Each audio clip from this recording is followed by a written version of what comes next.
Vous êtes branchés sur la fréquence 9/3/4. Le podcast Harry Potter, chapitre par chapitre. Bonjour à tous et bienvenue dans ce nouvel épisode de fréquence 9/3/4. Je suis Jérémy. Et je suis Marina. On est ravis de vous retrouver pour un nouveau chapitre d'Harry Potter et la Chambre des Secrets, d'autant qu'on arrive au cœur de l'intrigue du 2e tome, puisque la Chambre des Secrets a été ouverte et que désormais nos jeunes enquêteurs savent de quoi il est question. Oui, et évidemment, ils n'ont pas tardé à passer à l'action, puisque Harry, Ron et Hermione ont déjà l'intention de préparer du polynectar pour interroger leur principal suspect, Drago Malfoy. Mais pour le moment, les événements étranges à Poudlard n'empêchent pas la saison de Quidditch de se dérouler. Et l'équipe de Gryffondor a d'ailleurs rendez-vous avec son ennemi juré, l'équipe de Serpentard. Un match qui ne va pas être de tout repos pour Harry, sans compter la menace du monstre de la chambre qui plane un peu partout à Poudlard et qui risque bien de frapper à nouveau. On espère que vous êtes tous prêts à plonger de nouveau avec nous dans les mystères et les dangers de ce 2e tome. Et on espère aussi que Dobby ne vous empêchera pas de vous rendre à la volière avec nous en fin de chapitre. Harry Potter et la Chambre des Secrets. Chapitre 10. Le cognard fou. Alors, depuis la catastrophe avec les lutins de Cornouailles, le professeur Lockhart se contente de lire des passages de ses livres pendant ses cours, en mettant en scène ses prouesses. La plupart du temps, il choisit Harry comme partenaire de scène. Aujourd'hui, Harry, il interprète donc devant la classe un loup-garou. En temps normal, il aurait refusé, mais pour obtenir le livre de potions, Harry avait accepté, car bien sûr, il valait mieux que Lockhart soit de bonne humeur. Alors que Lockhart montre à la classe comment il est arrivé à bout du Harry loup-garou, la cloche sonne bientôt la fin du cours. Alors bon, on le sait, Lockhart, c'est une pure farce, mais est-ce qu'il a pu apprendre quand même des choses aux élèves pendant un an à Poudlard ? Peut-être des sorts très simples, mais Expelliarmus, il l'avait déjà appris avec Quirrell, je pense. En tout cas, ils vont l'apprendre au club de duel un peu plus tard dans le livre. Mais c'est surtout que, je sais pas, Lockhart, il a rien fait de tout ce qu'il raconte, mais est-ce qu'il y a une... Bon là, apparemment pas trop dans le petit extrait qu'on a dans le chapitre, mais est-ce que, quand même, Lockhart, il peut enseigner des choses, même si c'est pas ses exploits à lui? Est-ce que les exploits qu'il raconte, est-ce que ça peut avoir une quelconque valeur pédagogique pour les élèves? J'en doute un peu. Moi aussi, j'en doute.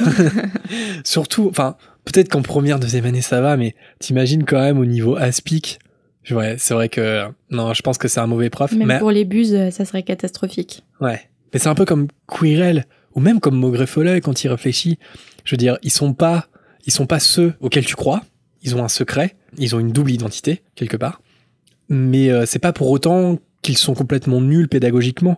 Même Maugrey Folleuil, on peut se poser la question, est-ce que c'est pas le meilleur prof de défense contre les forces du mal? C'est pas des imposteurs dans leur domaine. Enfin, Maugrey Folleuil, c'est un imposteur puisque c'est pas vraiment Maugrey Folleuil. Non mais oui, en fait, il y a que Quirrell qui n'était pas un imposteur en tant que professeur. Bon, il avait Voldemort derrière sa tête, mais ça restait quand même un professeur de formation. Et Maugrey Folleuil, en revanche, c'était un imposteur. Donc est-ce que Barty Croughton Junior avait des compétences pédagogiques On a l'impression que oui, quand même. Après, vu que c'était un mange-mort, il avait des grosses connaissances en force du mal. Justement, est-ce qu'il leur apprenait la défense contre les forces du mal ou des maléfices pour faire partie des forces du mal? La passion des forces du mal. Ouais. Comme Dumbledore craint un peu que Rogue ferait si jamais il acceptait. Et comme les carreaux font dans les reliques de la mort, ouais. Mais je sais pas, moi je reste persuadé quand même que le faux Maugrey Folleuil, ça a été un bon prof de défense contre les forces du mal. On peut remettre en cause la méthodologie, mais le cours dont tout le monde se souvient, celui des sortilèges impardonnables, c'est pas un mauvais cours en soi. C'est terrible quand tu sais que c'est Barty Croughton Junior, mais si tu fais abstraction de ça, c'est un super cours parce que c'est un cours assez traumatisant et en même temps d'un sujet traumatisant. Donc pour le coup, il y a vraiment une dimension pédagogique. Lockhart, je sais pas, je me pose vraiment la question, parce que ces cours ont l'air vraiment nuls, pour le coup. D'être une grosse blague sous forme de mise en scène avec des élèves, notamment Harry. Ouais. Je pense que ça a été une année un peu faible en connaissances. Ouais. Quirrell, on a assez peu d'infos, mais on peut imaginer effectivement que c'est un bon prof, même si c'est un mange-mort. Ça reste un prof. Ouais. L'un n'empêche pas l'autre. Voilà. Alors Lockhart donne comme devoir un poème à propos de sa victoire sur le loup-garou de Wagga Wagga. J'avais juste envie de dire Waka Waka. Et l'auteur du meilleur poème recevra un exemplaire dédicacé de Moi le magicien. C'est vraiment n'importe quoi. Très égocentrique, ce Gilderoy. Non, mais même les récompenses, tu vois, il n'y a même pas lieu d'avoir des récompenses quand tu as des bonnes notes, mais là, en plus, c'est des livres dédicacés, quoi. Je me demande, est-ce que quelqu'un d'autant égocentrique existe dans la vie réelle ? Ouais. Est-ce qu'on peut être autant égocentrique que ça ? Est-ce que c'est possible ? Non, oui, des gens égocentriques et qui sont persuadés qu'ils ont la science infuse et qu'ils ont la vérité vraie tout le temps. Il y a notamment un président d'une superpuissance mondiale qui est d'un égocentrisme assez affligeant. Je pense que tout le monde voit de qui je parle. Il a des compétences médicales, il sait qu'il faut injecter du gel hydroalcoolique pour vaincre le Covid, ou encore faire des UV. Ouais. C'est magnifique. Il a absolument tous les talents. Il a tout compris. Alors que les élèves commencent à sortir de la salle de classe, Hermione passe à l'action suivie de Harry et Ron. Elle se dirige vers le bureau de Lockhart, un papier en main, en expliquant au professeur qu'elle aurait besoin d'un livre de la réserve pour l'aider à mieux comprendre Vadrouille avec les ghouls. Devant la flatterie d'Hermione, Lockhart y prend ses grands airs et il signe le papier d'Hermione sans même regarder ce qui est écrit dessus. Ron est choqué, et en le voyant, Lockhart pense qu'il est admiratif de son énorme plume de paon. Puis Lockhart s'adresse à Harry en lui parlant du premier match de Quidditch de demain. Enfin, bon, c'est surtout le moyen de parler de lui-même, évidemment, une fois n'est pas coutume, parce qu'il explique à Harry que lui aussi était attrapeur, et qu'on lui avait même proposé une place dans l'équipe nationale, et qu'il serait donc ravi de donner quelques conseils à un débutant comme lui. En sortant de la salle, Harry et Ron sont choqués de voir à quel point Lockhart est crétin. Très manipulable. Hermione tente de le défendre d'une voix aiguë, mais Ron lui dit qu'elle le défend encore car il lui a dit qu'elle était la meilleure élève de l'école. En fait, les plus égocentriques, ils sont peut-être plus facilement manipulables, en fait. Parce qu'on s'en aperçoit très vite du caractère égocentrique d'une personne, et c'est une grosse faiblesse. Enfin, personnellement, je trouve que c'est une grosse faiblesse égocentrique. Et tu peux facilement jouir de cette faiblesse pour obtenir ce que tu veux. Parce que je deviens manipulatrice. Non, et puis ouais, je me dis que Lockhart, il est tellement justement maniable, comme tu dis, que c'est un peu étonnant que la fraude n'ait pas été révélée avant ça, quoi. Après, est-ce que quelqu'un a déjà voulu, démêler sa fraude ? Bah apparemment Dumbledore, ouais. Dumbledore saurait que Lockhart est une fraude et c'est pour ça qu'il l'engage comme prof, en sachant qu'il tiendra pas un an. Surtout avec la malédiction qui... Mais d'ailleurs, je sors un peu du thème Harry Potter, mais tout en restant dans les fraudeurs. Récemment, je vais pas citer le nom de la personne qui est mise en cause parce que rien n'est prouvé que ça soit réellement un fraudeur, mais il y a beaucoup de preuves. C'est quelqu'un qui, dans l'univers du true crime, qui est invité sur tous les plateaux de télé en tant qu'expert de true crime, des tueurs en série. Et en fait, il a écrit des livres sur le sujet. Soi-disant, il a fait une formation au FBI. Il a interviewé plus de 77 tueurs en série. Sa première petite copine a été victime d'un tueur en série et tout. Et ça fait des dizaines d'années que ce mec se balade dans toutes les maisons d'édition, dans tous les plateaux de télévision.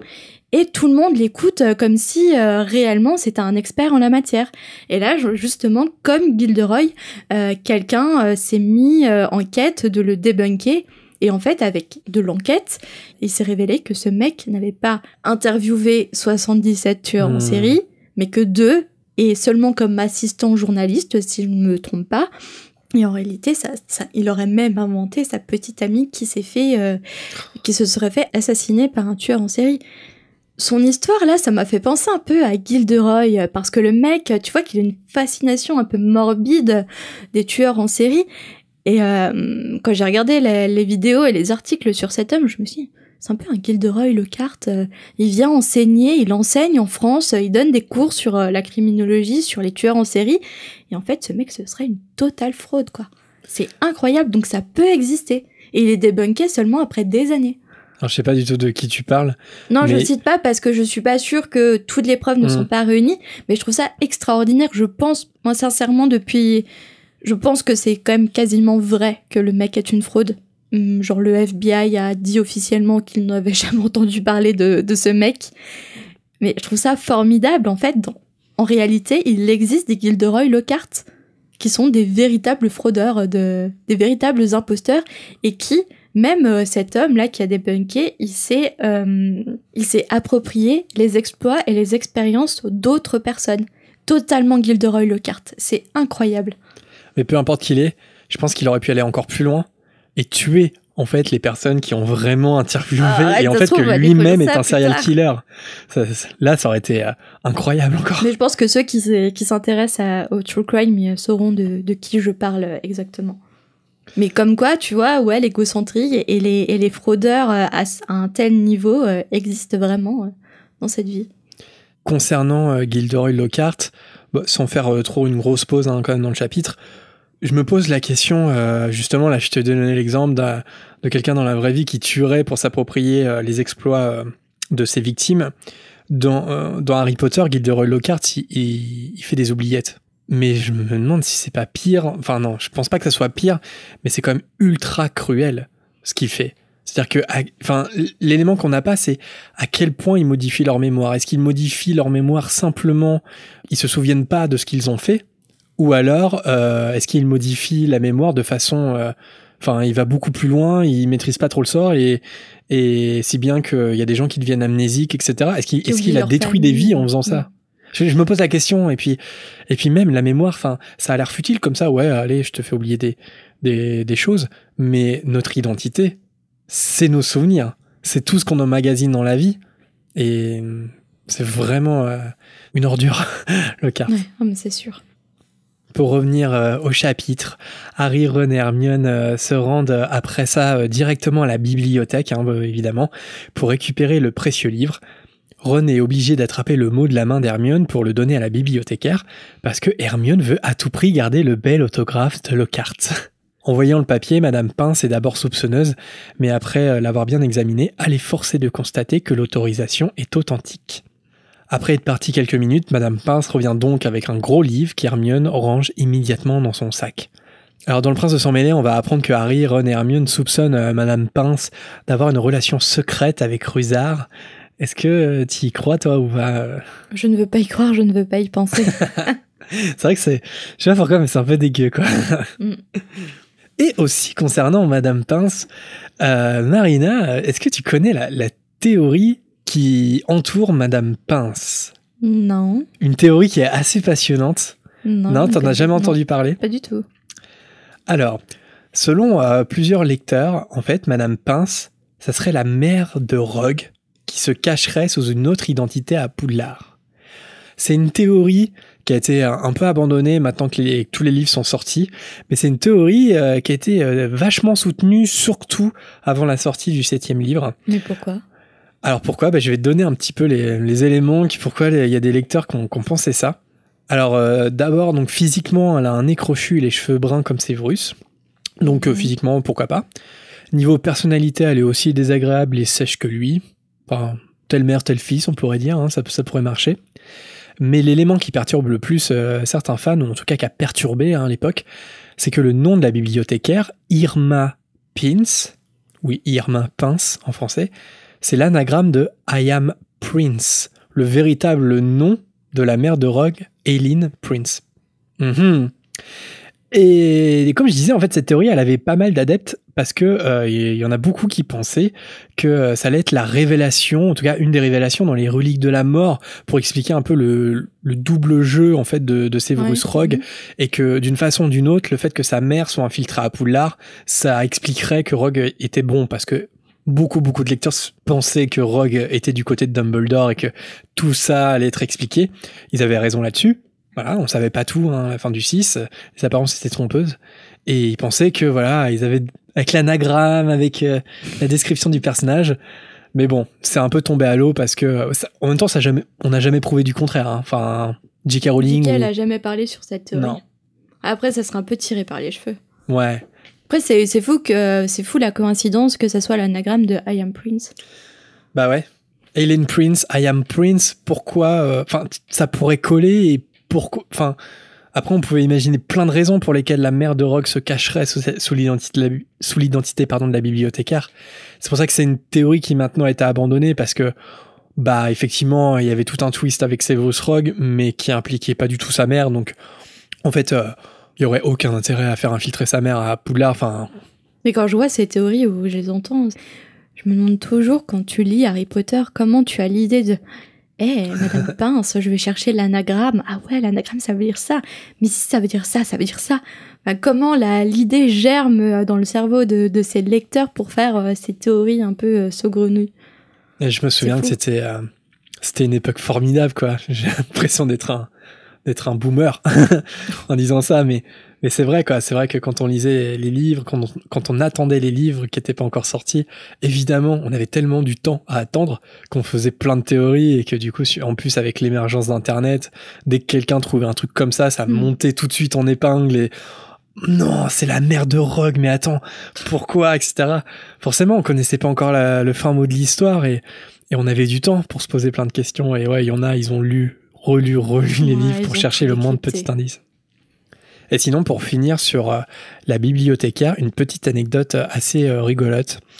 Le personnage apparaît uniquement dans le 2e film, et elle est jouée par une actrice qui s'appelle Sally Mortemore. Bon, c'est surtout de la figuration, hein, elle a aucune réplique ni rien, hein. Mais ce qui est rigolo, entre guillemets, c'est qu'une quinzaine d'années plus tard, on a rappelé cette même actrice pour doubler le personnage dans le jeu Hogwarts Mystery. Parce qu'ils ont rappelé, en fait, les acteurs, par exemple, c'est pour Phyllis Flitwick ou Minerva McGonagall, ce sont les voix des acteurs.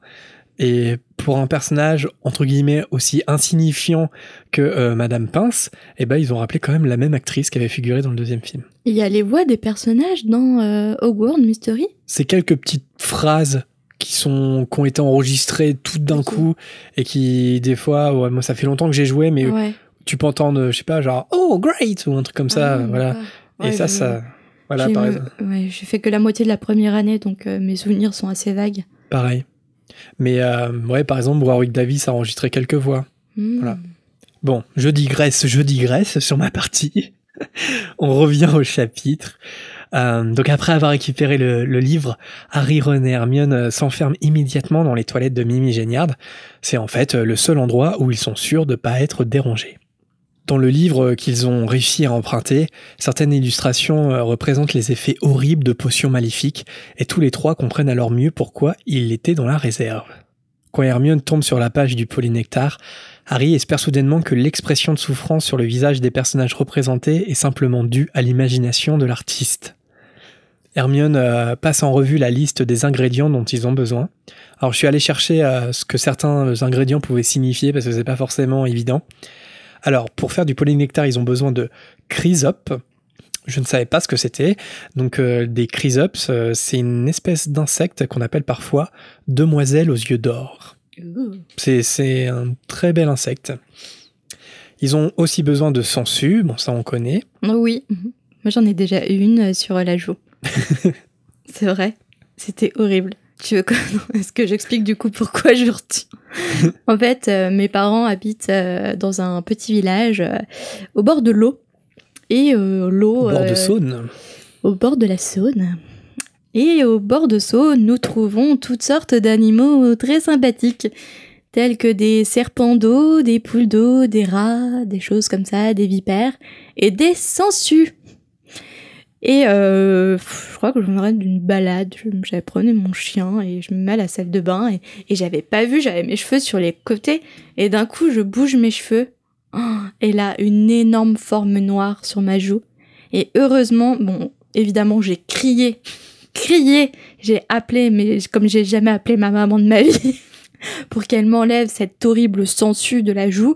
Et heureusement, en fait, la sangsue, elle avait pas eu encore le temps de commencer à sucer mon sang. Heureusement. Mais je l'avais pas senti, en fait, parce qu'elle m'avait pas encore sucé le sang. Mais dès que tu la vois sur ton visage, c'est vraiment un sentiment de malaise profond. Je suis choquée à vie des sangsues. Mais tu t'étais pas baignée pourtant ? Mais non, je comprends pas.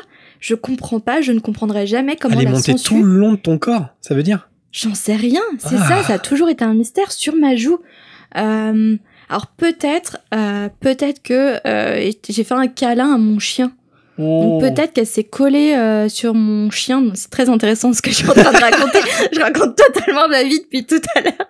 Mais je et pense puis après, j'ai croisé mes voisins. Et... Mais je pense que vu que les chiens, ils vont dans les herbes et tout, elle s'est collée à mon chien. Ouais, je pense je lui ai fait un câlin. Et du coup, la sangsue s'est collée à moi. Je pense que c'est ça, parce que tu l'aurais senti si elle était montée tout le long de ton corps jusqu'à la tête. Je pense que ça rend pas comme ça en plus. Je pense que c'est plutôt le câlin du chien qui a transféré la sangsue. Depuis, je ne touche plus mon chien. Eh bien, à ta grande horreur, donc on a bien besoin de sangsue pour le polynectar. Ils ont besoin aussi de cicimbre. Tu sais ce que c'est, cicimbre? Ouais. Ah ouais? Ah, je sais ce que c'est. C'est une espèce de plante de la famille des crucifères. T'es pas du tout en train de lire le doc? Non. Non, mais tu savais ce que c'était en vrai ou pas? Non, ok. Ouais, donc c'est une plante, voilà, c'est très précis. Et ils ont besoin de polygonum aussi. C'est une plante également de la famille des polygonacées. Voilà. Et qu'est-ce que les polygonacées? Eh bien, j'invite les auditeurs à aller regarder ce que sont les polygonacées. En vrai, j'ai regardé, mais je savais que j'allais pas m'éterniser dessus. Mais en vrai, j'ai regardé, mais j'ai oublié.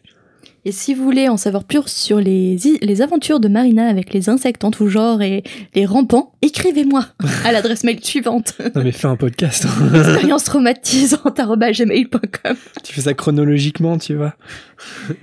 Malaise 2000. Alors tous ces ingrédients, c'est assez simple à trouver car ils s'en servent en cours. Mais ce qui inquiète le plus Hermione, c'est qu'ils ont également besoin de cornes de bicorne en poudre. Alors, bicorne, je savais pas non plus, ça m'évoquait rien. Et en fait, c'est une créature folklorique du Moyen-Âge, avec un corps de demi-panthère et de demi-vache, avec un visage humain. Et c'est une créature qui dévore les époux fidèles. Incroyable. Il devait vraiment s'ennuyer au Moyen-Âge pour inventer des chimères comme ça. Attends, quand même. Un corps de demi-panthère et de demi-vache avec un visage humain.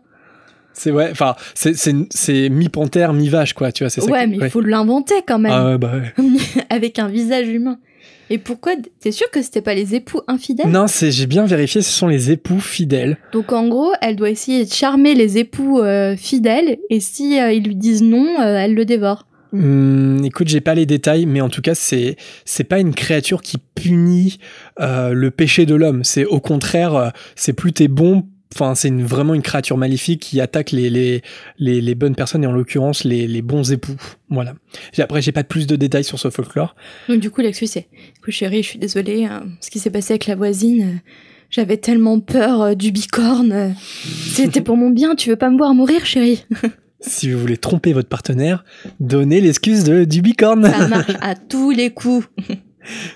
Mais comme quoi c'est passionnant à quel point l'univers de J.K. Rowling est riche, puisque c'est juste un simple mot, un simple ingrédient dans une potion, et en fait on se rend compte que c'est une créature du folklore qui date du Moyen-Âge, et on en fait une véritable créature dans l'univers fantastique, c'est trop bien. Et enfin, dernier ingrédient et pas des moindres, ils ont besoin de peau de serpent d'arbre du Cap. Et donc j'ai été voir, donc bon c'est un serpent, hein, mais plus précisément en fait ce sont des couleuvres venimeuses qui vivent dans la savane africaine. Je te rassure, il n'y en a pas dans la Saône. Et évidemment, il ne faut pas oublier pour le polynectar un petit morceau de la personne dont on veut prendre l'apparence. Au grand dégoût de Ron d'ailleurs, qui refuse de boire un truc qui contient un ongle d'orteil de crabe. Je suis sûr que ça te dégoûte un peu ça. Oh bah oui. Un ongle d'orteil de crabe dans un truc que tu dois boire. Ah, non mais déjà un ongle tout court. C'est dégoûtant. Oui, parce que dans l'épisode 4 du podcast de Marina, elle va vous parler de son aversion pour les pieds, et notamment chaque été. Hein.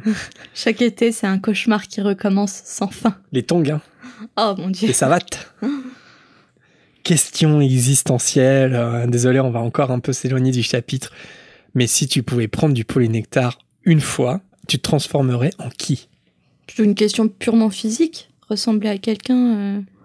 Pendant une heure, si tu pouvais être quelqu'un d'autre, Mais mentalement aussi ou que physique? Non, comme si c'était du polynectar. Tu prends l'apparence d'une autre personne pendant une heure. Ton apparence. La mienne? Pour te faire devenir fou.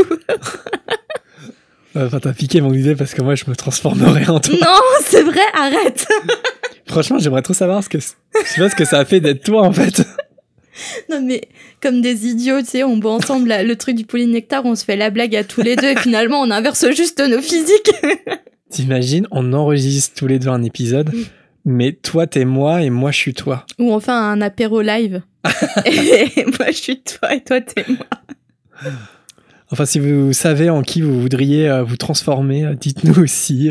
N'hésitez pas à nous partager votre petit hibou. Bon, Harry s'inquiète surtout de ce qu'ils vont devoir voler dans les réserves particulières de Rogue, et il commence alors à douter du plan d'Hermione. Devant les réticences de Harry et de Ron, Hermione, elle claque le livre de potions et elle dit aux garçons que s'ils ont peur, c'est d'accord, ils ont qu'à annuler car elle non plus, elle n'a pas envie de faire des choses interdites de base. Mais elle précise que le sort des enfants de Moldu est quand même un peu plus préoccupant qu'une potion délicate à préparer. C'est vraiment l'Hermione Gryffondor à ce moment-là. Hein. Ron est surpris parce que il s'attendait pas à ce qu'un jour ce soit Hermione qui les incite à enfreindre le règlement. Il est partant à condition qu'il n'y ait pas d'ongles de doigts de pied dans la potion. Hermione retrouve immédiatement sa bonne humeur. Mais elle leur annonce que même s'ils réussissent à obtenir tous les ingrédients, il faudra compter environ 1 mois en tout pour fabriquer la potion. 1 mois, ça leur paraît évidemment très long, et Ron, il suggère à Harry de faire tomber Drago de son balai pendant le match de demain pour éviter qu'il fasse d'autres attaques en attendant. Justement, le lendemain matin, Harry se réveille tôt en pensant au match de Quidditch qui l'attend quelques heures plus tard. Bientôt, après le petit déjeuner, toute l'école se rend sur le terrain et Harry se retrouve dans les vestiaires avec le reste de l'équipe qui se prépare. Dubois leur fait son traditionnel discours en admettant que certes, les Serpentards ont des meilleurs balais mais que eux, ils ont les meilleurs joueurs. Le capitaine demande particulièrement à Harry de prouver aux Serpentards qu'il ne suffit pas d'avoir un père riche pour être un attrapeur digne de ce nom. L'ambiance dans le stade est électrique, comme on peut s'en douter. Comme d'habitude, les Serdale et les Poufsouffles se liguent avec les supporters de Gryffondor contre Serpentard. Flint et Dubois se serrent la main et au coup de sifflet de Madame Bibine, le match commence. Bon, Draco, il perd pas son temps pour déstabiliser Harry en le traitant de balafré.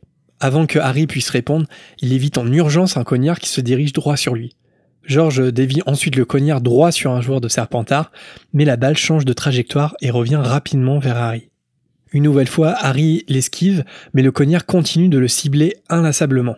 Harry part à l'autre bout du terrain pour tenter de le semer, en vain. Même quand Fred envoie la balle d'un grand coup de batte à l'autre extrémité, le cognard, il revient. Pour ajouter au malheur de Harry, il se met à pleuvoir et ses lunettes sont bientôt éclaboussées de pluie.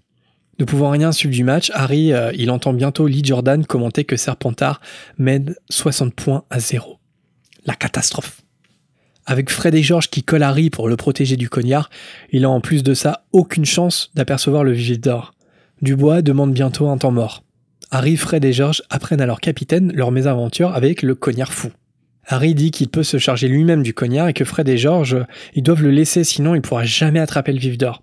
Et si le match est interrompu, il déclare évidemment forfait et ça, il en est hors de question. Fred est furieux contre Dubois parce qu'il l'accuse d'avoir trop mis la pression à Harry.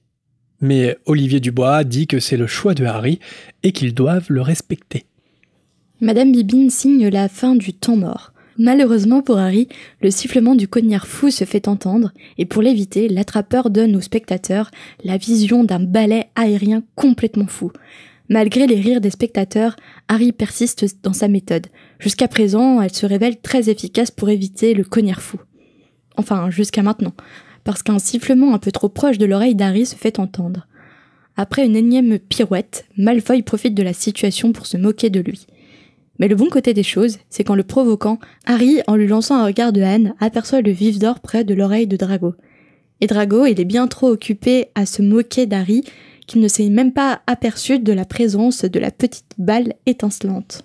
Harry hésite à foncer tout de suite sur Drago pour attraper le Gryffondor, parce qu'en faisant ça, il prend le risque qu'il le voit à son tour. Mais cette hésitation lui coûte cher. 1 seconde sans penser au cognard fou, et celui-ci l'atteint au bras droit. Malgré la douleur fulgurante et son bras inerte, Harry arrive à esquiver la deuxième attaque du cognard qui s'apprêtait à le frapper au visage, parce qu'il était bien déterminé à foncer sur Malfoy pour attraper le Gryffondor.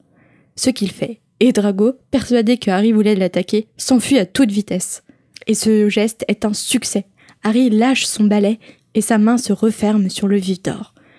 Mais il ne tient à son balai qu'uniquement avec ses jambes, et son balai fonce droit sur le sol sous les cris des spectateurs. Alors, sans aucune surprise, Harry tomba lourdement sur le sol boueux du terrain. Son bras, touché par le cognard fou, forme un angle étrange. Terrassé par la douleur, et après avoir constaté qu'il avait bien réussi à attraper le vif d'or, il s'évanouit. La première chose que Harry voit en se réveillant quelques instants plus tard, c'est la rangée de dents étincelantes de Gilderoy Lockhart. Son premier réflexe est de rejeter Lockhart, mais aussi Colin, qui a pensé que c'était vraiment le bon moment pour prendre Harry en photo.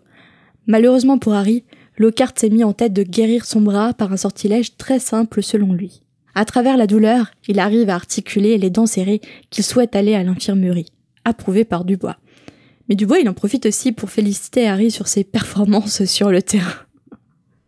Pauvre Harry, ça doit être horrible, tu as une souffrance insoutenable, et là t'as une marée de gens autour de toi, il y a quelqu'un qui te prend en photo, t'as un mec, tu sais que c'est une fraude, mais il veut guérir ton bras, et t'arrives pas à te défendre contre lui, ça doit être atroce. En même temps, les matchs de Quidditch, c'est rarement de tout repos pour Harry.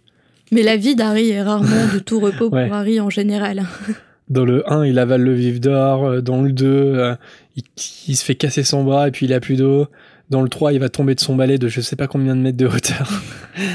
Un sport dangereux.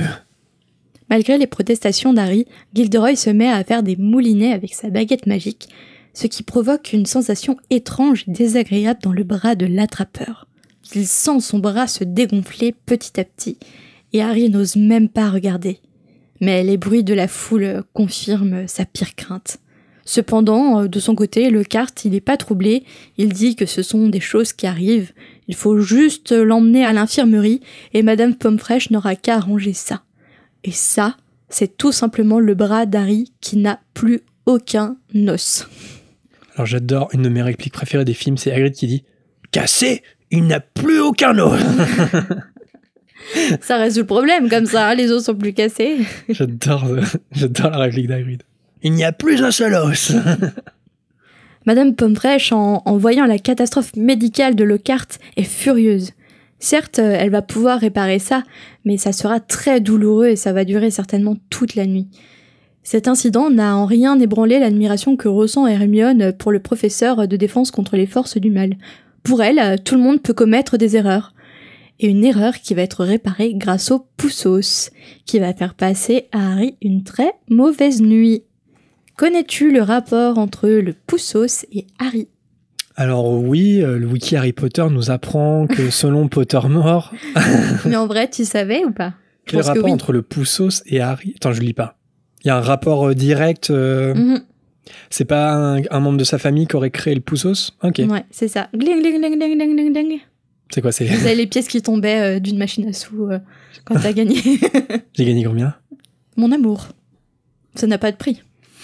Non ? Bah, du coup, il n'y a pas de pièces qui tombent. Non. Tu m'as pris de court. Grâce au Tipeee, un jour, peut-être qu'on se payera une console où on a des jingles à lancer. Et comme ça m'évitera de faire ta-na-na-na-na, ou ting-ding-ding-ding-ding. Je sais pas si c'est une bonne idée. Alors, le wiki Harry Potter nous apprend que selon Pottermore, la potion a été inventée par Linfred. Linfred, c'est un sorcier du XIIe siècle qui a vécu dans un petit village, ce qui se nomme Stinchcombe, dans le sud-ouest de l'Angleterre. Il lui arrive fréquemment de faire de la poterie dans son jardin en étant entouré de plantes magiques, ce qui lui vaut auprès de ses voisins le surnom de potier, qui se transforma avec le temps en Potter. Linfred offre régulièrement des soins magiques à ses voisins moldus lorsque ceux-ci lui demandent de l'aide, sans que ces derniers devinent que les soins prodigués par Linfred sont l'œuvre de potions d'un sorcier. Linfred a eu 7 enfants, dont au moins 2 fils, parmi lesquels se trouve Hardwin Potter, qui épousera plus tard Lolland Peverell. Des noms très simples à prononcer. Ces expérimentations jettent les bases de la fortune de la famille Potter et lèguent un important tas d'or à chacun de ses 7 fils à sa mort. Et donc je pense que sa fortune a prospéré à travers les sages, je crois qu'il y a un auditeur qui se demandait comment vivaient, quel métier faisaient Lily Potter et James Potter au moment de leur mort, et peut-être que justement ils étaient rentiers grâce à la fortune familiale de ce cher Linfred. Donc il a inventé la pimentine et également le poussos. Et le poussos est composé de 5 scarabées, de choux mordeurs de Chine et de 3 yeux de poisson hérisson. On est d'accord que ça, c'est un écrit original de J.K. Rowling, du coup. Oui, ouais, okay. C'est un écrit Pottermore sur la famille Potter. Ok, ah oui, d'accord. Ouais, ok, d'accord. J'avais oublié ce détail. Ouais, mais là, j'ai cité le wiki Harry Potter. Parce que peut-être, en plus, j'extrapole peut-être, mais peut-être que la fortune de Harry, elle augmente constamment s'il gagne un pourcentage sur tous les poussos qui sont vendus dans le monde des sorciers. Ouais, parce que clairement, James comme Lily, je crois pas qu'ils aient un métier en sortant de Poudlard, quoi. Et ils sont dans l'ordre du Phénix. Et très jeunes, ils ont laissé un énorme tas d'or. Ouais, mais par contre, effectivement, Harry, il a beaucoup d'argent, donc ça montre effectivement qu'il y a une fortune dans la famille Potter, et je pense que c'est l'explication un peu de J.K. Rowling, c'est de montrer que, effectivement, je sais pas si t'as créé quelque chose, c'est que cette invention, elle permet d'enrichir les enfants des enfants des enfants, quoi. La famille Potter, c'est pas une famille lambda non plus. Hein. Est-ce que finalement les Potter, c'est pas les Hallyday du monde sorcier? Qu'est-ce que les Hallyday ont inventé pour le monde des Moldus? Non, la fortune, tu vois, qui se... Ah oui, grâce à la SACEM. les chansons d'ouverture de bal. La SACEM sorcière. Ah, Johnny, tu nous manques. Avant que Madame Pomfrey ordonne à tout le monde de quitter l'infirmerie pour laisser Harry se reposer, l'équipe de Quidditch a eu le temps de rendre une petite visite à Harry en improvisant une fête pleine de gâteaux et de bonbons. Et pendant la fête, il lui raconte que Malfoy s'était fait passer un savon par Marcus Flint, le capitaine, parce qu'il n'avait pas vu le vif d'or qui était juste à côté de sa tête. Ça lui joue des tours quand même, la méchanceté de Malfoy. Hein. C'est vraiment une véritable obsession, Harry Potter, pour lui. Hein. Ouais, parce qu'il aimerait être Harry Potter. Au fond de lui, je suis sûr qu'il est... Au fond de lui, oui, il l'envie. Au fond de lui, il a des amis qu'il aime vraiment pour ce qu'il est, en fait. Il a pas de famille, mais en même temps, il a pas de famille mange-mort qui lui mettent la pression pour qu'il passe du côté obscur de la force. Il est soutenu par les professeurs. Ouais, c'est ça, c'est que dans la chambre des secrets, il est vil, mais en même temps, ça l'empêche pas de continuer, quoi. C'est vraiment à partir du Prince de Sang Mêlé où il va se calmer parce que il va avoir d'autres chats à fouetter, quoi. Mais sinon, il se lasse pas d'être cruel et méchant envers Harry et tous ceux qui l'aiment pas, en fait. Petite peste. Harry, je pense que c'est un cas à part. Ouais, Harry, c'est le top du top. Madame Pomfrey n'a pas exagéré lorsqu'elle a dit plutôt à Harry que la guérison allait être douloureuse. La douleur est telle que Harry se réveille dans la nuit en ayant l'impression que son bras est rempli d'échardes. Mais en plus de ça, il se rend compte que quelqu'un est en train de lui éponger le front. Ce n'est autre que Dobby. Dobby qui pleure en constatant que Harry ne l'a pas écouté en retournant à Poudlard, de ne pas être rentré chez lui après avoir raté le train. Et oui, en effet, c'est Dobby la cause de la rentrée désastreuse de Harry. Dobby s'est caché pour pouvoir bloquer la barrière lorsque Harry voulait passer. Pas sans culpabilité, puisque après ça, il s'est fait brûler les mains avec un fer à repasser pour se punir, et pour preuve, il y a de gros bandages qui attestent de ça. Harry, furieux, menace Dobby de filer, sinon il l'étrangle. Mais ça ne provoque chez Dobby qu'un faible sourire. En tant qu'elfe de maison au service des Malfoy, il a plus que l'habitude d'être menacé de mort. En regardant Dobby se moucher dans la tête d'oreiller crasseuse qui lui sert de vêtement, Harry sent sa colère le quitter. Dobby lui raconte que la taie est un signe distinctif des elfes de maison qui sont tenus en esclavage.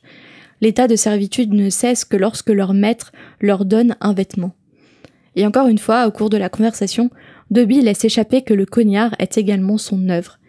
Il espérait tout simplement que Harry soit blessé au point d'être envoyé chez lui. Harry, excédé, demande à Dobby qu'il imagine qu'il ne peut pas lui dire pourquoi il tient tant à le renvoyer chez lui en tout petits morceaux. Dobby commence alors à lui raconter le sort des elfes de maison durant le règne de Voldemort. Les elfes de maison étaient traités comme de la vermine, et lorsque Harry a vaincu Voldemort, une lueur d'espoir est née parmi les elfes. Pour la plupart, après la chute du Mage Noir, leur vie s'est nettement améliorée. Mais pour ceux qui, comme Dobby, sont dans une famille malfaisante et sympathisante du mage, rien n'a changé. Mais à ton avis, pourquoi la condition des elfes a changé une fois la chute de Voldemort ? Enfin, je me pose la question, quand tu regardes les Malfoy traiter leur elfe de maison, est-ce que ça veut dire que ceux qui traitaient le pire, leur elfe de maison, c'était des mange-morts et soit ils sont morts, soit ils ont été arrêtés? Ou est-ce que ça veut dire que le ministère a créé des lois après la chute de Voldemort pour améliorer la condition des elfes de maison? Je sais pas du tout. C'est la question que je me suis posée. En même temps, on a l'impression qu'il n'y a aucune règle qui a existé pour les elfes de maison, et que c'est pour ça que Hermione se révolte. C'est un esclavage ancestral, moyenâgeux, quoi. Je me pose la question, vraiment, pourquoi les elfes de maison, leurs conditions ont changé, et en quoi elles ont changé? Parce que quand on regarde Dobby et quand on regarde Winky, tu te dis, mais c'est horrible, c'est-à-dire que c'était encore pire avant, mais pourquoi c'était pire avant et pourquoi c'est mieux maintenant? Moi, j'ai du mal à imaginer pourquoi les gens traitaient plus comme de la vermine les elfes de maison sous Voldemort. Je veux dire, le sorcier un peu moyen, tu vois, qui est ni un combattant, ni un mange-mort, qu'un elfe de maison, ça n'a rien changé pour lui. Oui. Enfin, je sais pas. Ou peut-être que Voldemort, il avait aussi son propre lot d'esclaves d'elfes de maison aussi. En plus, on va apprendre qu'il a torturé l'elfe de Regulus Black. Et c'est pour ça que Regulus Black s'est retourné contre son maître, etc. Donc, on sait que Voldemort n'a aucune considération pour les elfes de maison. Mais comme il n'a aucune considération pour autre chose que lui-même, de toute façon, donc c'est pas très surprenant. Il n'a aucune considération s'il entendait qu'un sorcier traitait bien son elfe de maison. Est-ce que ça pouvait avoir des répercussions sur la famille du sorcier? La règle était traiter vos elfes de maison comme des moins que rien. Ah, peut-être. Ouais, mais ça concerne les mange-morts, tu vois. Je pense que Voldemort était dans l'esprit de chacun un peu. Voldemort était comme une ombre sur les foyers à l'époque et je pense qu'il avait des yeux un peu partout. Il avait des petits oiseaux comme Lord Varys. Et si tu respectais pas sa façon de vivre, sa façon de faire, sa façon de voir les choses, peut-être qu'il y avait de la délation aussi. C'est possible. Possible. Mais en tout cas, malgré le fait que Voldemort ait été vaincu par Harry, les choses changent. Quelque chose se prépare à Poudlard. L'histoire va se répéter puisque la chambre des secrets a été à nouveau ouverte. Pour se punir d'avoir laissé échapper cette information, Dobby se frappe la tête avec une carafe d'eau. Petite pensée à l'auditrice carafe d'eau. Carafe d'eau, dédicace. Donc, ça ne fait qu'un tour dans l'esprit d'Harry. Harry, il est assez vif dans son esprit. Donc la chambre des secrets a déjà été ouverte. Mais pourquoi Harry doit-il avoir peur de ce qu'il se cache, puisqu'en fait, lui, c'est pas la cible. Ses parents sont sorciers. Le pauvre elfe supplie Harry de ne plus lui poser de questions et juste de retourner chez lui. Mais Harry ne peut pas partir. Hermione est une émoldue, elle est en danger. Et ce dévouement pour ses amis crée encore plus d'admiration dans les yeux de Dobby pour Harry. Mais il se fige lorsque des bruits se fait entendre dans le couloir. Dobby disparaît. Les bruits correspondent au pas de Dumbledore qui demande à McGonagall d'aller chercher Madame Pomfrèche. Harry fait semblant de dormir pour pouvoir mieux fouiner. Une nouvelle agression a eu lieu à Poudlard. La victime est Colin Crivet, qui tient encore devant lui son appareil photo dans ses mains pétrifiées. McGonagall se demande si par chance il a pu prendre une photo de son agresseur. Mais quand Dumbledore ouvre l'appareil photo, un jet de vapeur jaillit en sifflant. La pellicule a entièrement fondu. McGonagall lui demande ce que ça signifie au juste, et le directeur lui répond que ça signifie que la chambre des secrets a bel et bien été ouverte une deuxième fois. Et la question n'est pas de savoir par qui, mais de savoir comment.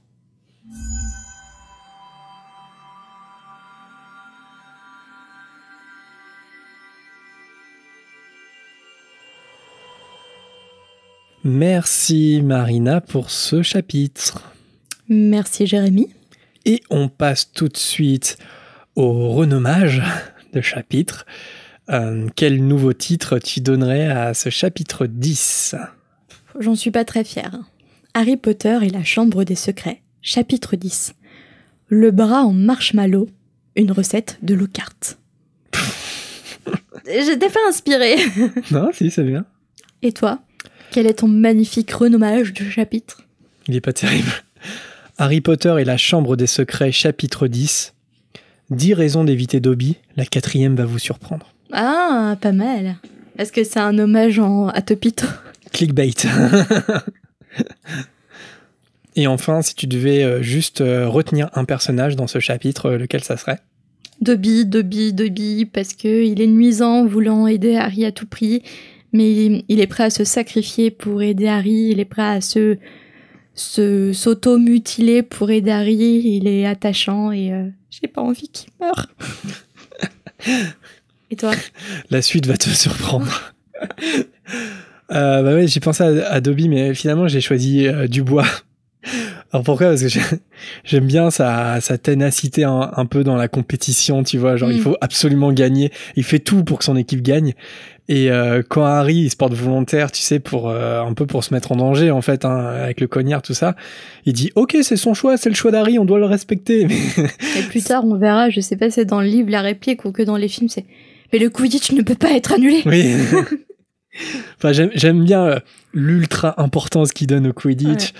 Et puis aussi le fait qu'il peut pas se retenir de sourire et d'être heureux même quand il voit son attrapeur complètement à la ramasse, tu vois, il est tellement fier de lui qu'il arrive pas à cacher son bonheur. Mais il en fait son métier du Quidditch. Ouais. J'ose même pas imaginer la réaction de Dubois dans, est-ce que c'est dans Le Prince Mêlé ou l'Ordre du Phénix ? Mais c'est dans l'Ordre du Phénix quand Harry a retenu et ne peut pas participer au match de Quidditch. Dubois l'aurait tué, je pense. Il aurait pas supporté. Il vaut mieux heureusement qu'il est parti, quoi. Et tradition oblige, on passe tout de suite à la volière avec vos hiboux.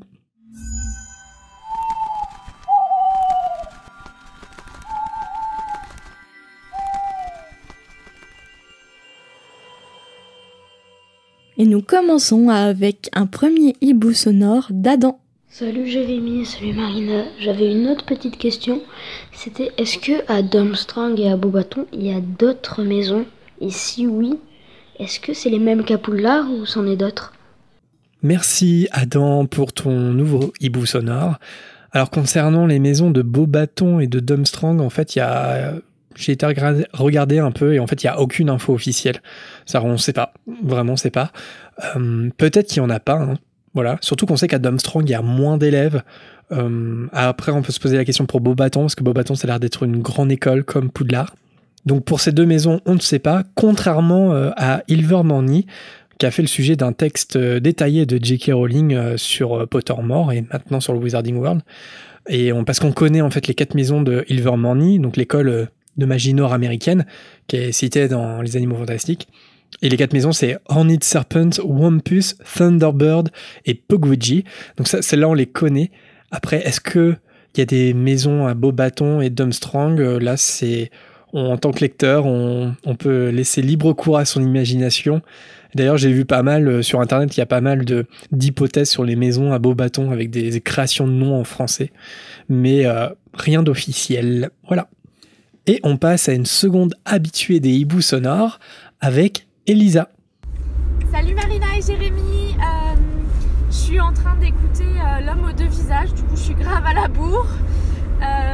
Et je voulais rebondir Marina sur ce que tu dis sur Rogue par rapport à cette dette qu'il avait envers James et tout ça. Et comme tu dis, oui c'est une observation de Dumbledore et je pense que c'est Dumbledore qui se sert de ça comme excuse, on va dire. Enfin, il trouve juste une raison à donner à Harry pour le comportement que Rogue a envers Harry, le fait de le protéger et tout ça, juste pour pas lui dire que en fait tout ce qu'il sait et tout ce qu'on va apprendre dans les souvenirs de Rogue dans le tome 7, donc que Rogue était amoureux de Lily, que Rogue est un double espion et qu'il fait ça pour protéger Harry, pour l'amener à l'abattoir comme il dirait si bien. Enfin bon, le truc de l'abattoir, chronologiquement c'est dans le 6 que ça se passe. Mais voilà, en tout cas je pense pas que ça soit la vraie raison et comme tu dis, oui ce serait une raison de merde mais je pense pas que ça soit la vraie raison et que c'est juste une fausse raison que Dumbledore donne à Harry parce que justement il veut pas lui dire la vérité, donc il invente des choses.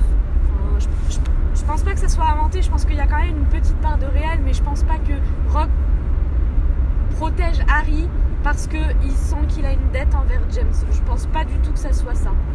Donc voilà, en tout cas merci pour votre boulot, c'est toujours aussi agréable de vous écouter. Je vais essayer de rattraper mon retard.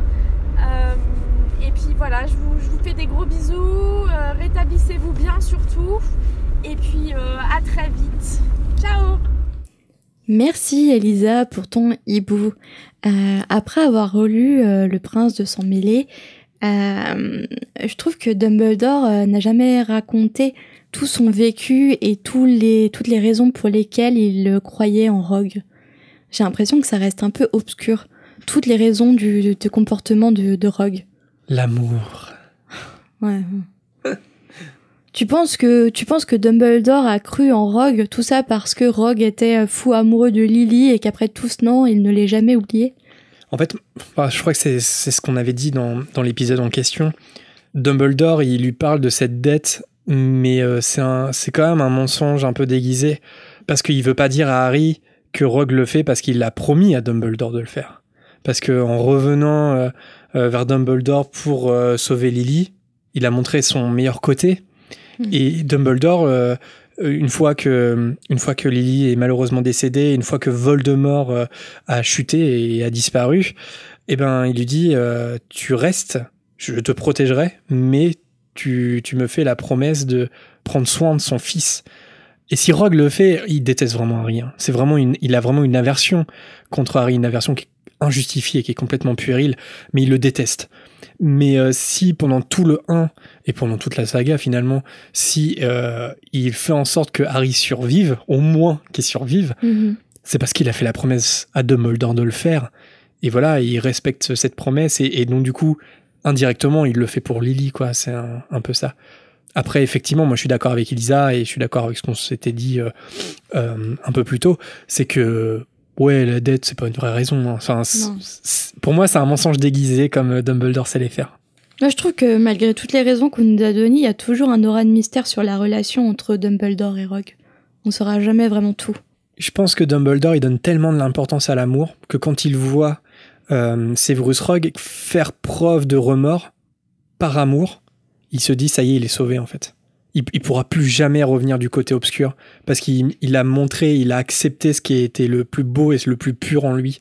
Et qu'à partir de ce moment, et en fait, il donne tellement d'importance à ça qu'il se dit qu'à partir de ce moment-là, il n'y a pas de retour en arrière possible et que Rogue, il retournera jamais du côté de Voldemort. C'est pour ça qu'il a une telle confiance en lui. Mais donc la théorie de Dumbledore, c'est quand tu es capable d'amour, tu es incapable de passer du côté obscur.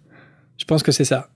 Enfin, en tout cas, au moment où tu acceptes l'amour que tu ressens, c'est que tu refuses les forces du mal. Je pense que c'est la théorie de Dumbledore.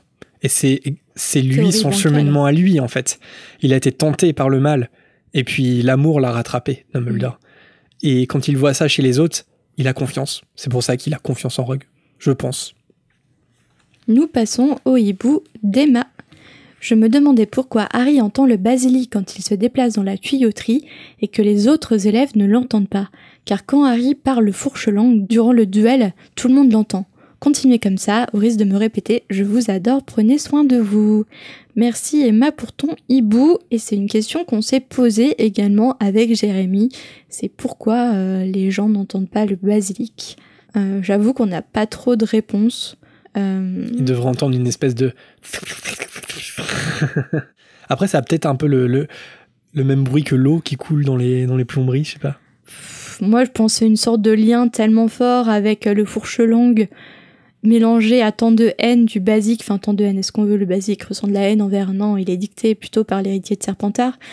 Mais est-ce que, indirectement, vu qu'il est guidé par l'héritier de Serpentard et qu'il a une sorte de lien avec Voldemort, est-ce qu'il a un lien avec le basilic qui le fait entendre encore plus son fourche-langue, en fait, ses pensées?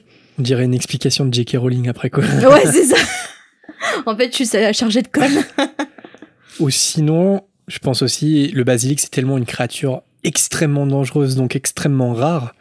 Peut-être que c'est comme une espèce d'ultrason qui pourrait être entendu que par les sorciers doués de fourche-langue. Tu vois ce que je veux dire? C'est pas un sifflement... Enfin, si tu sais pas parler fourche-langue, t'entends pas le sifflement, tu vois. Parce que ça, un serpent ne parle pas, on est d'accord, tu vois. Ça, Ah si, j'en ai rencontré un l'autre fois. T'es assez bavard. Je pense qu'il pense en fourche-langue, mais il n'y a pas réellement de son. Tu vois pas, le serpent, il fait pas... Tu vois, dans les tuyaux. C'est plutôt, pour le coup, il entend ses pensées en fourche-langue. Comment il ferait si... Oui, t'as raison, en fait. C'est peut-être pas forcément que le basilic, c'est tous les serpents. C'est peut-être le souvenir aussi de Voldemort qui l'entend à travers les tuyaux et à travers les pensées du basilic. Parce que le basilic, il parle pas en fourche-langue. Ça, je trouve ça un petit peu obscur, mais oui, bah non, pourquoi mais pas. le basilic, il parle pas en fourche-langue. Tu vois pas le basilic faire... Tu vois, une espèce de connexion mentale. c'est ça. Comme avec les serpents, quoi, de façon générale. Mais c'est ça. Bah finalement, en discutant... Oui, un serpent, ça fait pas énormément de bruit, quoi. Bah non. Et pourtant, Harry... Le serpent, il parle pas en fourche-langue. Parce que même dans le zoo, à travers la vitre, il entend le serpent. Mais il l'entend pas parce que le serpent fait des bruits acoustiquement, parce que il y a une espèce d'ultrason, une connexion qui se crée. En revanche, toi, pour faire la connexion avec le serpent ou un être humain qui parle fourche-langue, il faut parler fourche-langue. Ouais. Tom Jedusor, il parle fourche-langue au serpent. C'est une espèce de télépathie, le fourche-langue. On peut le voir comme ça. C'est pour ça que les autres peuvent pas l'entendre. Et si c'est vraiment comme ça, ça expliquerait pourquoi ceux qui ne savent pas parler fourche-langue entendent rien. Écoute Emma, on n'avait aucune théorie et finalement on est sûr de nous là maintenant. Sûr que j'en mettrai ma main à couper. Allez, un prochain hibou de Noémie. Quel est votre rapport à la VO concernant Harry Potter ? Par exemple, quand vous relisez les livres ou vous revoyez les films, êtes-vous plus attaché à l'anglais ou au français ? On a réussi à passer le pas à la maison pour les films, désormais en anglais sous-titré anglais, et je viens de me décider à relire la saga pour la première fois en langue originale, en espérant tenir les 7 tomes. Merci Noémie pour ton hibou. Alors concernant l'anglais, je trouve ça super. Enfin personnellement, quand Harry Potter, ça permet d'ouvrir une porte vers les langues étrangères comme l'anglais. Je trouve ça top. Et personnellement, moi ça m'a permis en fait d'apprendre un peu l'anglais parce que c'était les premiers livres en anglais que je lisais parce que je pouvais pas attendre que les livres en français sortent à partir du 6. Et maintenant, je les relis souvent en anglais. En fait, je crois que souvent je fais une relecture en français et puis après je la refais en anglais, c'est un peu un coup sur deux. Et voilà, j'aime bien faire les deux. Et des fois je me mélange un peu les pinceaux du coup, parce que il y a quand même pas mal de traductions dans Harry Potter. Mais bon, quand même le français. J'ai tellement lu les livres en français et vu les films aussi quand j'étais plus jeune, ils m'ont tellement marqué que le français reste dominant. Je connais beaucoup plus de noms en français qu'en anglais. Mais oui, la partie VO, personnellement, elle est importante dans comment je cultive, entre guillemets, ma passion d'Harry Potter. Et toi, Marina ?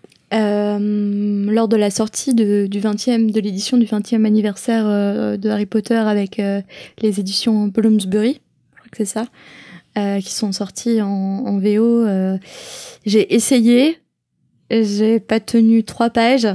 J'avoue que j'ai un peu du mal avec l'anglais. Là, pendant le confinement, j'ai essayé Le Monde de Charlie en anglais. Et pareil, j'ai pas tenu. Je suis tellement axée sur la traduction que j'en oublie totalement l'histoire et j'arrive pas à me mettre dans l'histoire. Et pareil pour les films. Je regarde les derniers en VO, ça me dérange pas. Par contre, les premiers, c'est un peu... c'est nostalgie. Et j'ai plus vu les premiers en VF qu'en VO. C'est vrai que j'aimerais bien lire la saga en version originale, mais peut-être essayer la méthode que Jérémy a conseillée précédemment, c'est de mettre le livre audio en anglais dans les oreilles, tout en suivant le livre, la version illustrée ou toute autre version. Et peut-être que ça m'aiderait à passer le pas, mais pour l'instant, j'ai pas réussi à passer le pas. Notamment, ce qui m'avait marqué, c'était ce qui est marquant la première fois, c'est de lire les répliques de Hagrid. Ah oui. J'étais waouh, pardon. Ouais, c'est particulier. Ouais. Qu'est-ce qu'il se passe en français, c'est pas du tout ça. Et en plus, dans son livre audio, Stephen Fry a vraiment la voix de Hagrid, c'est impressionnant quoi. On a l'impression c'est presque la même voix que Robbie Coltrane dans les films. Et ouais. En plus, c'est le bon moment maintenant parce que Wizarding World vient de lancer un projet, c'est que chaque semaine, ils sortent en vidéo sur leur site et en podcast sur Spotify un chapitre lu par une personnalité du monde magique. Et là, au moment où on enregistre l'épisode, il y a Daniel Radcliffe qui a enregistré le premier chapitre de Harry Potter à l'école des sorciers. Et donc, c'est intéressant. Donc, si vous voulez vous lancer, ça peut être un bon moyen d'entendre Daniel Radcliffe lire le premier chapitre. Ce serait vraiment sympa que Rupert Grint et Emma Watson jouent le jeu pour les prochains chapitres. Ouais, complètement. Donc, on est impatient de voir qui va le faire ensuite. Mais oui, et puis je suis un peu comme toi sur les films. Les premiers, je suis un peu nostalgique, les 2 premiers. Mais j'avoue que maintenant, j'ai un peu de mal à les voir en VF, parce que je suis assez attaché à la VO pour les films. On passe au hibou de Jeanne. J'étais en train d'écouter le chapitre 8 de La Chambre des Secrets quand quelque chose a attiré mon attention. Ça concerne le baron sanglant. Pourquoi choisit-il de rester fantôme alors que c'est lui qui s'est tué et qu'il a tué la femme de sa vie ? Car pour moi, il se suicide, car il serait insupportable de vivre en sachant qu'il a tué celle qu'il aimait. Peut-être qu'il fait ce choix pour se punir de son crime, mais je trouve que c'est quand même étrange. C'est vrai que c'est assez étrange, comme... Ouais, je suis d'accord avec ta théorie, comme quoi ce serait peut-être une punition, une sorte de purgatoire, d'être entre 2 mondes, ni dans le monde des vivants, ni dans le monde des morts, et de errer à vie, tout en ayant conscience de ce que tu as fait. Ouais, c'est ça, c'est que j'ai l'impression quand même que les fantômes, ils ont tous, des mauvaises raisons de rester fantômes, en fait. Alors, soit ils ont peur de la mort, mais il y a aussi énormément de regrets dans leur vie de vivant.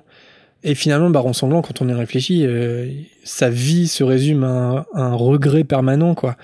C'est pour ça que je pense qu'il est fantôme, hein. Simplement, c'est qu'il est tellement dans le regret qu'il n'a pas pu faire le cap d'aller dans le stade supérieur de la mort et qu'il reste attaché à la vie désespérément dans le regret, en fait.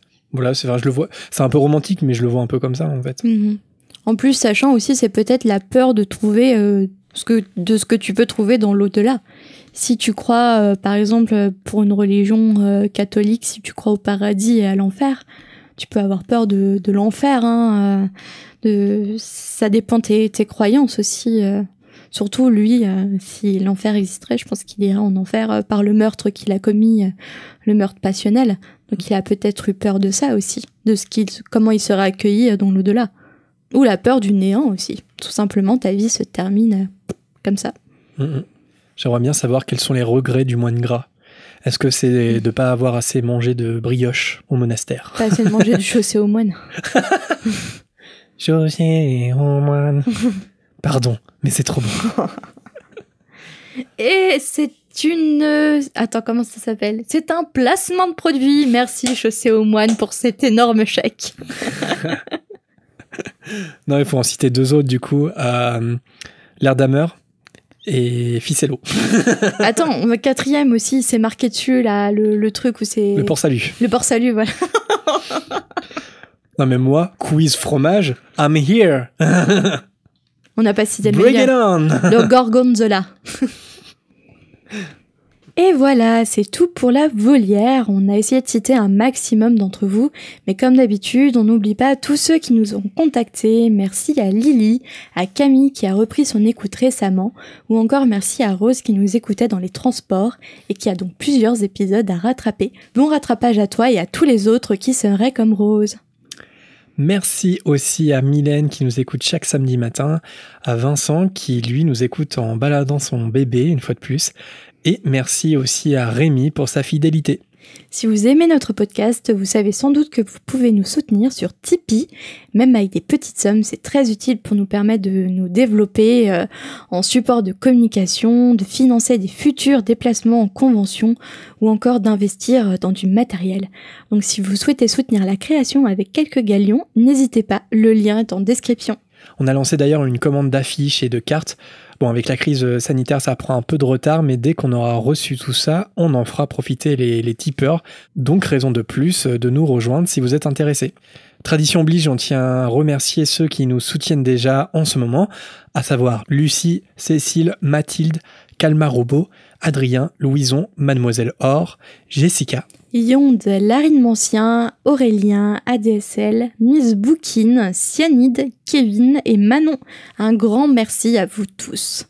Si vous avez une question que vous aimeriez entendre dans la volière, n'hésitez pas non plus à nous envoyer votre hibou.